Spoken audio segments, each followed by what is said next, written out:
আলা হযরত বেশি ফান খেতেন, মাগরিবের নামাজের পরে তাসবিহ তাহলিল পড়ছিলেন।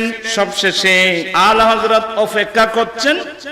আলা হযরতের দরবারে একজন ছোট নাবালক বাচ্চা থাকতো, খাদেম। ওনার ওয়াইফের কাছ থেকে কিছু জিনিস আনা নেওয়া করার জন্য একজন খাদেম থাকতো, ছোট বাচ্চা। এ ধরনের খাদেম আমার রাসূলের দরবারে কয়েকজন ছিল, যেমন হযরত আনাস বিন মালিক রাদিয়াল্লাহু তাআলা আনহু, হযরত রাবিয়া ইবনে কাব আসলামী রাদিয়াল্লাহু তাআলা। ছোট বাচ্চা, নাবালক বাচ্চা নবীর দরবারে থাকতেন। আলা হযরত দরবারে একজন খাদেম ছিল। আলা হযরত খুব মেজাজি, ওই খাদেম ফান আনবে, ফান আনতে দেরি হয়ে গেল। আলা হযরত নিজের মেজাজ কন্ট্রোল করে রাখতে পারে নাই। এতনা দের কেউ বলে তার মুখের মধ্যে একটা থাপ্পড় মেরে দিল। মেজাজকে কন্ট্রোল করতে না পেরে থাপ্পড় মেরে দিল। আলা হযরতের দরবারে শত শত জামানার বড় বড় মুহাদ্দিস, মুফতি, মুফাসসির সবাই বসে আছেন, তামাশা দেখতেছেন। এই ছেলেটা গালের মধ্যে হাত দিয়ে কান্নাকাটি শুরু করলো। এক মিনিটও যায় না, আলা হযরত যিনি নিজের মেজাজ কন্ট্রোল করতে পারে নাই, সেই লোকটা মুহূর্তের মধ্যে নরম হয়ে গেল। এমন নরম হয়ে গেল, বাচ্চা মানে তো বহুত, আমি তো অনেক বড় গলত কাজ করে ফেলেছি, আমি অনেক ভুল করে ফেলছি, আমি অনেক ভুল করে ফেলছি। ফান আনতে দেরি হয়েছে, নিশ্চয় এটা তো তোমার দোষ না, এটা তো আমার ওয়াইফের দোষ। নিশ্চয় সে ফান পাঠাতে দেরি করছে, তো দোষ তো হবে কার? আমার ওয়াইফের। আমি তোমাকে কেন মারলাম? আমি তো অনেক বড় দোষ করে ফেললাম সবার সামনে। এখন তো আমরা দোষ স্বীকার করতে জানি না। ভালো ভালো মানুষ আমরা, কোন নবীর উম্মত জানো? মামলা প্রয়োজন হয় নাই। আসামিরা নিজে নিজে রাসূলের পাকের দরবারে গিয়ে বলতেন, নবী গো, আমি অপরাধ করেছি, আমার উপর শাস্তি ওয়াজিব হয়েছে, আপনি আল্লাহর কোরআন মোতাবেক আপনি আমাকে শাস্তি দিন। এখন এই পরিবেশটা এখন আছে? কোরআন সুন্নাহ নাই তো থাকবে কোত্থেকে? কোরআন সুন্নাহর পরিবেশ আছে নাকি? আমরা ফাঁসিয়ে দিয়েছি, যাও তোমরা চলে যাও, ও কোরআন তোমরা চলে যাও, নবীর হাদিস চলে যাও। তো এখানে কে থাকবে? বলে এখানে ইহুদি নাসারারা থাকবে। প্রাণপ্রিয় ইসলামী ভাইরা, মানুষ ঘর বাঁধে কষ্ট করে আপনজনকে রাখার জন্য। আপনি নতুন সুন্দর ঘর বেঁধে আপনি বাবাকে বের করে দিলেন, ওয়াইফকে বের করে দিলেন, আপনজনকে বের করে দিলেন, শত্রুকে ঘরের মধ্যে জায়গা করে দিলেন। আপনাকে মানুষ কি বলবে বলেন তো? আমাদের আপনজনকে, আমাদের আপনজনকে, আমাদের আপনজন আল্লাহর পর আমাদের আপনজন নবী মুহাম্মদুর রাসূলুল্লাহ সাল্লাল্লাহু আলাইহি ওয়াসাল্লাম। চিৎকার দিয়ে বলুন না সুবহানাল্লাহ। আমাদের ছেলেরা নাচ পড়তো, মদিনা আমারি জান, মদিনা আমার প্রাণ, মদিনাতে আছেন আমার মদিনা আমারি জান, মদিনা আমার প্রাণ, মদিনাতে আছেন আমার। মদিনায় যিনি আছেন উনি আমার জান নয়, আমার জানের জান। আমি যাকে জানের চেয়েও আমি যাকে বেশি ভালোবাসি। আমি কবি নজরুলের কথা অনেক জায়গায় বলছি। সে কোনো মুহাদ্দিস না, মুফতি না, মুফাসসির না, একেবারে এমএ বিএ পাস করছে এমন লোক না, কিন্তু ক্লাস 8 নাকি কি পাস করছে মাত্র। কিন্তু তার অন্তরে ছিল দয়াল নবী ছাড়া আর কিছুই ছিল না। নজরুলের জীবনে যা কিছু লেখছেন নবীর প্রেমে লিখছে। স্কুল কলেজের ছাত্রদেরকে বলছি, একটু তোমরা নজরুলের দিকে একটু তাকাও। মুহাম্মাদের নাম জপে চিনি, বুলবুলি তুই আগে, মুহাম্মাদের নাম জপে চিনি, বুলবুলি তুই আগে। আপনাদের মধ্যে পড়ার অভ্যাস বোধ কম, একটু আর সামনে আসতে পারবেন, মাঝে মাঝে জায়গা খালি। তাই তোমরা ইয়ং ছেলেরা আসো। মোহাম্মদের নাম জপে চিনি বুলবুলি তুই আগে। দেখেন, মোহাম্মদের নাম জপে চিনি বুলবুলি তুই আগে।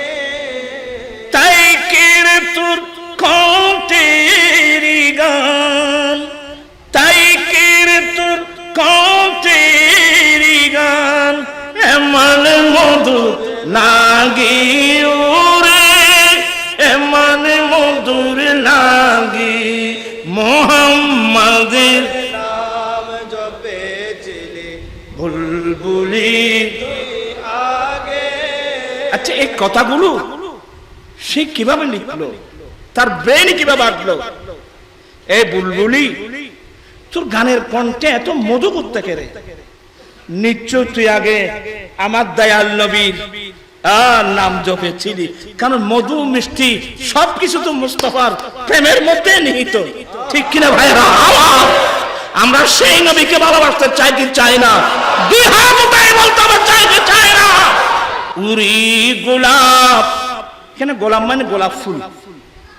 গোলাপ ফুল তিন প্রকার, সাদা গোলাপ, লাল গোলাপ, গোলাপি খালা গোলাপ না ভাই, বুঝি আর তো করতেন।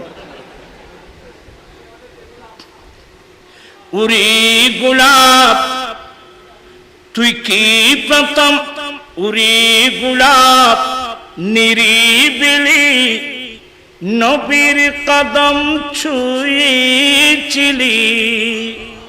দেখেন, এগুলো আমি একটু ধারণা দিচ্ছি, আমাদের এগুলো পড়ার বয়স এখন আছে।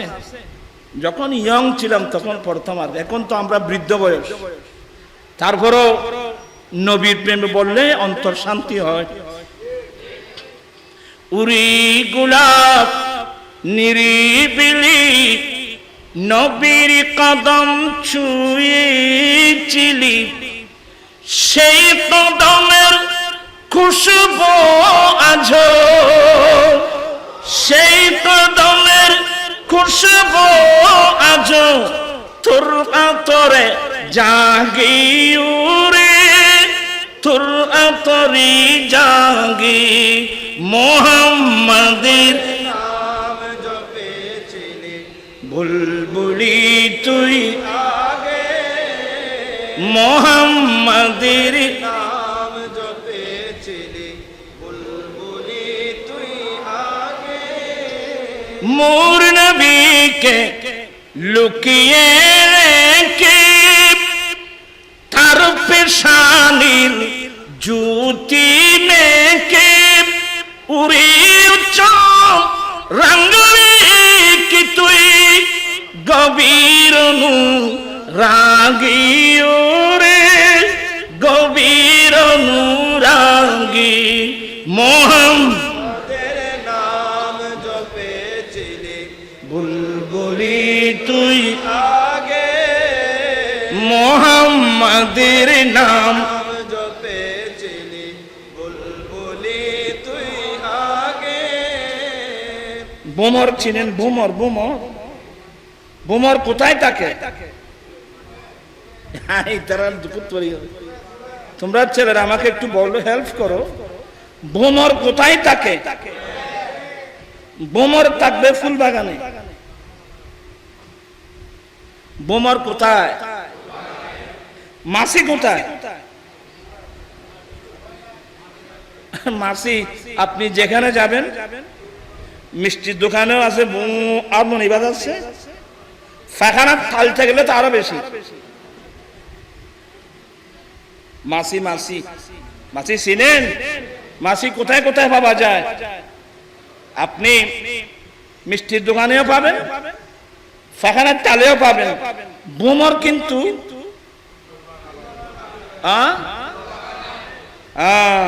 আপনি হাজার টাকা না, কোটি কোটি কোটি কোটি টাকা দেওয়ার পরামর্শ দিল, একটা বোমরকে ফুল বাগান ছাড়িয়ে আপনি কোথাও নিতে পারবেন না। তো ভ্রমর ওই ফুলের পাপড়িতে বসে মধু আহরণ করে।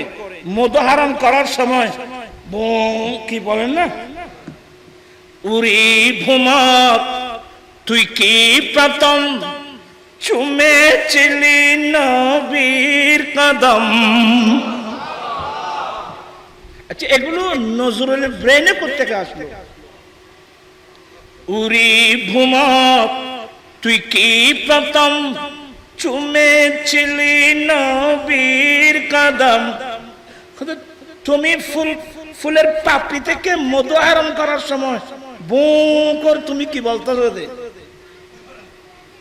উরি বুমক তুই কি প্রথম চুমেছিলি নবীর কদম। গুনগুনিয়ে সে কুশিকি, গুনগুনিয়ে সে কুশিকি জানাশিরে গুল বাগি উরে, জানাশিরে গুল বাগি মোহাম্মদের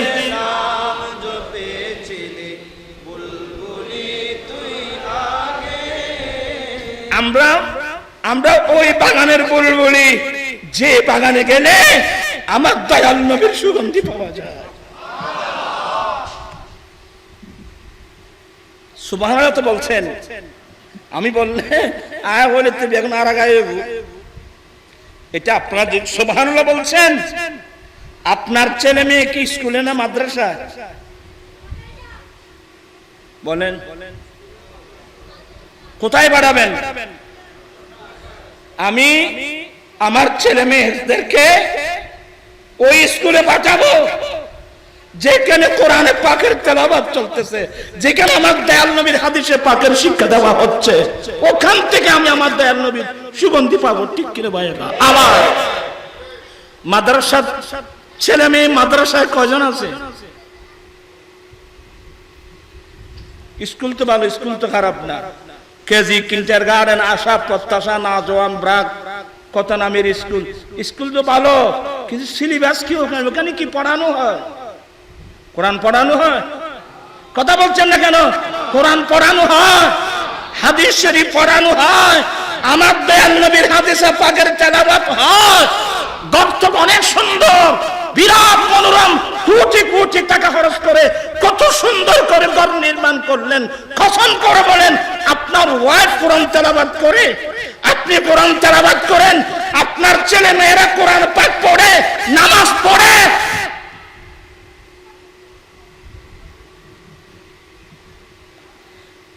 মনীষীরা বলেন, ভাবিয়া করিও খাস, করিয়ে ভাবিও না।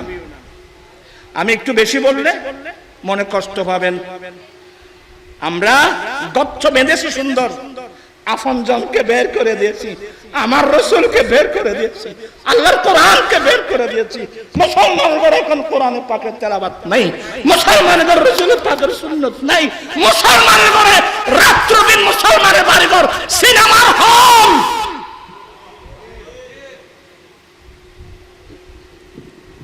নবীর সামনে মুখ দেখাতে পারবেন? বোধহয় একটু কষ্ট হচ্ছে আপনাদের, আমি জানি। সবার হাতে হাতে একটা মোবাইল। মোবাইলে কি আছে? ওখানে 12 জিনিস আছে। ওখানে বুখারী আছে, মুসলিম, তিরমিজি, নাসাই, আবু দাউদ, কোরআনের তাফসীর, মিলাদুন নবী, নাত রাসূল, ভালো ভালো সাইড আছে। কিন্তু খারাপ সাইডও, কথা বলছে না কেন? খারাপ কাহাকে বলে, কয় প্রকার, কি কি উদাহরণ সব বুঝাই দাও। সব প্রশ্নের উত্তর কোথায় পাবেন? মোবাইলে। কিন্তু কসম করে বলুন, অধিকাংশ ছেলে মেয়েরা ভালো কাজগুলো দেখে না খারাপ কাজগুলো দেখে?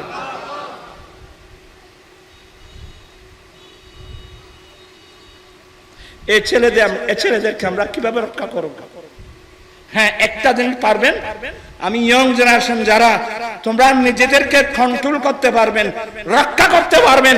আজকের মিলাদুন নবীর মাহফিল থেকে যে সিদ্ধান্ত নাও, আমি আমার দয়াল নবীকে নিজের জানের চেয়ে বেশি ভালোবাসি। এই ভালোবাসাটা পুঁজি করতে পারলে এই ভালোবাসায় তোমাকে আমাকে যে কোনো অ্যাক্সিডেন্ট থেকে রক্ষা করবে, ঠিক কিনা ভাইরা? আবার মেয়েদের অবস্থা দেখেন। আপনার মেয়ে রাতের 3টা পর্যন্ত রুমের মধ্যে মোবাইল চালাচ্ছে, কি দেখতেছে? আপনি কোনোদিন পাহারা দিয়েছেন?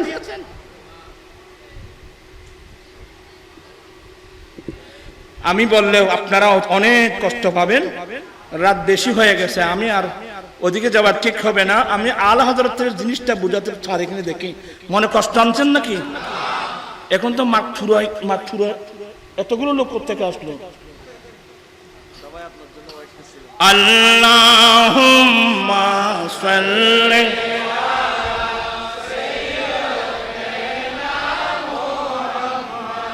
নাবিয়িনা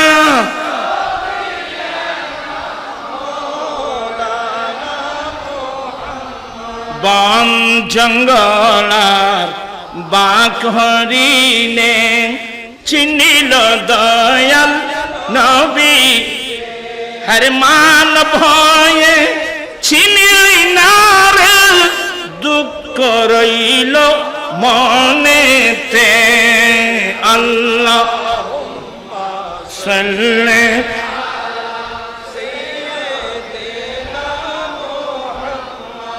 নাবিয়িনা।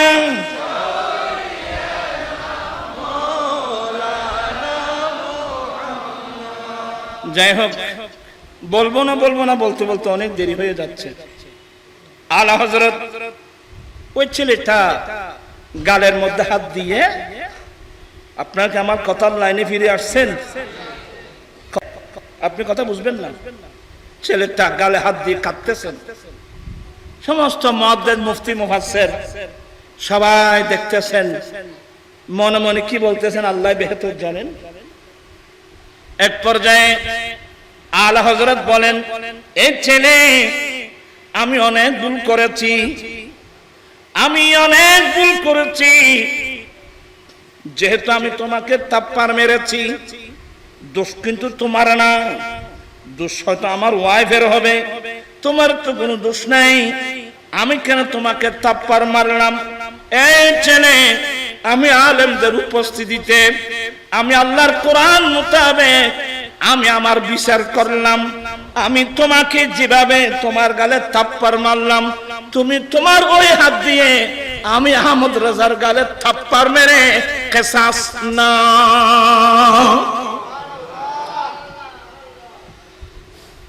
পারবেন? আপনি পারবেন? তুমি কিসাস নাও, তুমি প্রতিশোধ নাও। আল্লাহ কোরআন বলছেন, ওয়াফিল কিসাসে হায়াতুন। কেউ অন্যভাবে একজনকে মারলে তার বিচার তাকেও মারতে হবে। এই কিসাস প্রতিশোধ না থাকলে সমাজ ধ্বংস হয়ে যাবে। আমি আহমদ রেজা সবার সামনে আমি আমার বিচার করলাম, তোমার হাত দিয়ে আমার গালে থাপ্পড় মেরে তুমি আমার থেকে কি নাও? প্রতিশোধ নাও। ওই ছেলেটা দুনিয়ায় নাই। আল্লাহ, জামানার এত বড় ইমামের গালে আমি থাপ্পড় মারবো? যেমন দুষ্ট ছেলে হোক, সে আরো কান্নাকাটি শুরু করলো, হুজুর আমি পারবো না। তো একজন কানে কানে একজন মুফতি সাহেব শিখাই দিচ্ছে, এই তুমি বলো হযরত মাইনে आपको माफ कर दिया। খুব মনোযোগ সবাই, তুমি বলো হযরত মাইনে आपको माफ कर दिया। অর্থাৎ তুমি হুজুরকে বলো, হুজুর আমি আপনাকে কি করে দিয়েছি। একজন শিখাই দিল, কারণ ওরাও জানে যে উনি আলা হযরত। ছেলেটা বলল, হুজুর मैंने आपको माफ कर दिया। आला हज़रत तेरे दुई चोखे पानी। आला हज़रत बोलचेन, बच्चा मसला मुझे मालूम है, नाबालग बच्चा माफ करने से नहीं होता।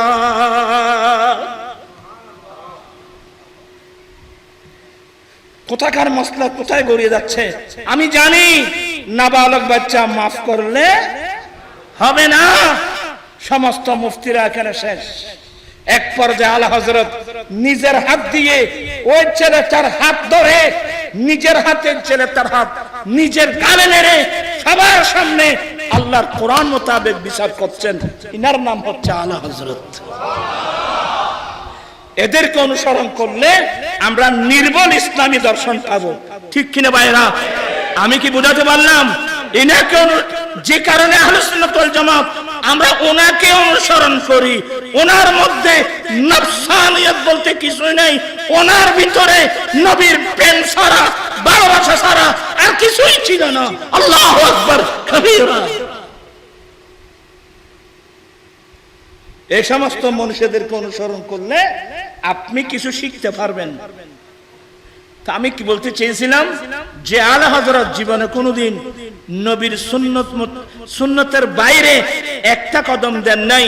তো উনি কি বলছেন জানেন? উনি নিজেকে অপরাধী বলছেন। কথা বলছেন না কেন? উনি নিজেকে কি বলছেন? অপরাধী বলছেন। আর কি বলছেন জানেন? মুজরিম কো না শর্মা আহবা বিকাফা ডাক দো, মুজরিম কো না শর্মা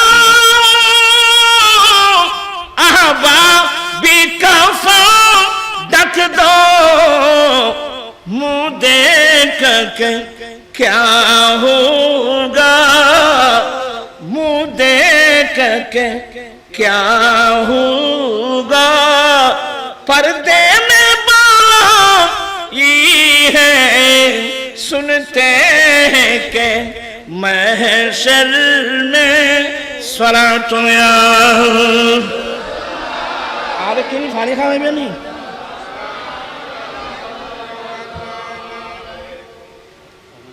এ আমার বন্ধু বান্ধব, এ আমার ছেলে সন্তান, এ আমার দোস্ত আহবাব, তোরা তো বেকরে পানি যোগে গেলি, ও পানি কেন আনতাম গদি বেকরে কেটে গেলি আবার আর ওয়াজ যেদিন করে খাইছো তো খানা দাবাই নেই জীবের আয় পানি আনতাম ওই বানি তোরা বেকরে কেটে গেলে গেলি আয় বলে আরে কি ওয়াজ দিচ্ছেন আয়খানে মেজাজি মিথ্যে মানুষ বাবা সময় না দিন না পারিবা আল্লাহ আর এলে বানাই দেখিতাম খড়া বাজ্যে ভাই সরবাটা বাজে এটা আর ওয়াজ করুন দেখছো না অনারা কষ্ট হইব আর তো কষ্ট হইব আবার আগামীকাল তোমার এটা মাহফিল আবার আছে না উজুর হল আইব দেখুন আগামী হল শুনিবে তো আই সাবজেক্ট দিয়েন দিও এই একখান একটু মনোযোগ সহকারে শুনিবেন। তা আমি যে জিনিসটা বোঝাতে চাচ্ছি আলা হযরতের মতো ব্যক্তি যার জীবনে কোনোদিন নবীর সুন্নাত বিরোধী কাজ করে নাই, সে বলছে যে এ আমার বন্ধু বান্ধব, এ আমার ছেলে সন্তান, আমি আসামি, আমি আহমদ রেজা বড় আসামি, আমি বড় অপরাধী, আমি বড় অপরাধী বলে, আমি আসামি বলে তোমরা আমার কফন না দিয়ে আমাকে কোথাও ফেলে দিও না, তোমরা একটু কষ্ট করে আমাকে কফন পরায় দাও। মুঁহ দেখ কে ক্যা হো, আমি অপরাধী বলে আমার মুখের দিকে চেয়ে কোনো লাভ নাই।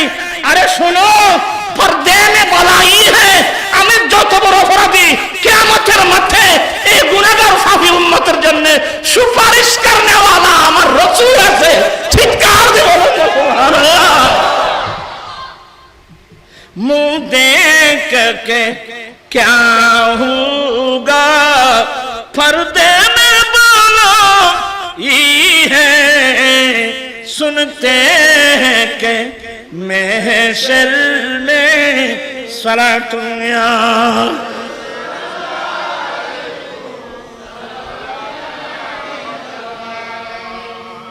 ওই প্রথম কথা বের করেছিলাম, আমরা বড় ভাগ্যবান যদি আমরা বড় অপরাধী।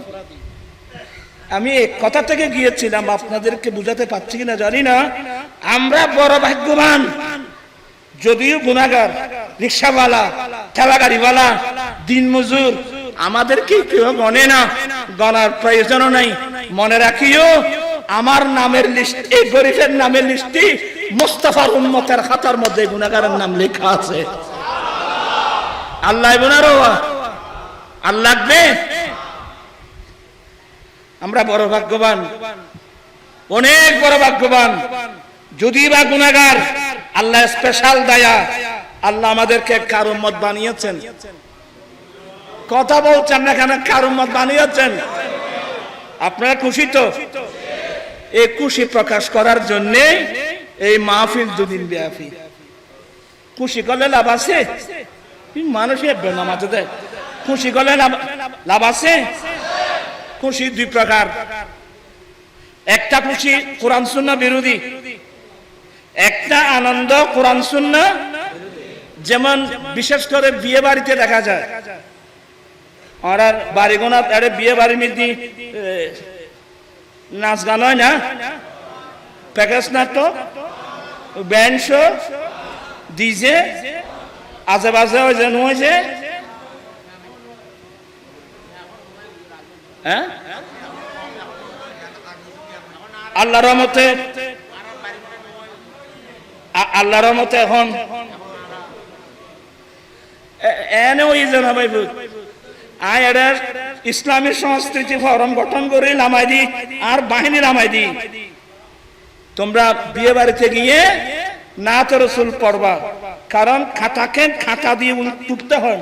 যেখানে মুসলমান ফারায় প্যাকেজ নাটক, ব্যান্ড শো, ডিজে, আজেবাজ অনুষ্ঠান হয়, একটিবার বিয়ে বাড়িতে গিয়ে যদি তোমরা দাঁড়িয়ে আমার নবীর নাম পড়তে পারো, মুনव्वर मेरी आंखों को मेरे शम्सो तुहार और तो भोरी तरह बच्चे लाइक किल्ले चुद बात का भी लाइक चुद ना। मुनव्वर मेरी आंखों को मेरे शम्सो সবাই তোরা আরো তুলে করলে বেশুদ্ধি এই নাত রসুল ফরজ জানো না। मुनव्वर मेरी आंखों को मेरे शम्सो दुहा सबाई मुनव्वर मेरी आंखों को मेरे शम्सो दुहा कर दे। गमों की धूप में वो साये जुल्फे दुता कर दे। मुनव्वर मेरी आंखों को मेरे शम्सो दुआ कर दे। ताफर फरो आए तो गमों की धूप में वो साये जुल्फे दुता कर दे। ताफर की फरो ना जहां बानियता कर दे भरी जन्नत हिबा कर दे। जहां बानियता कर दे भरी जन्नत हिबा कर दे। नबी मुख्तार कुल है जिसी को जो चाहे अता कर दे। नबी मुख्तार कुल है जिसी को जो चाहे अता कर दे। मुनव्वर मेरी आंखों को मेरे चश्म दुआ कर दे। এই নাতগুলো ভালো লাগতেছে না?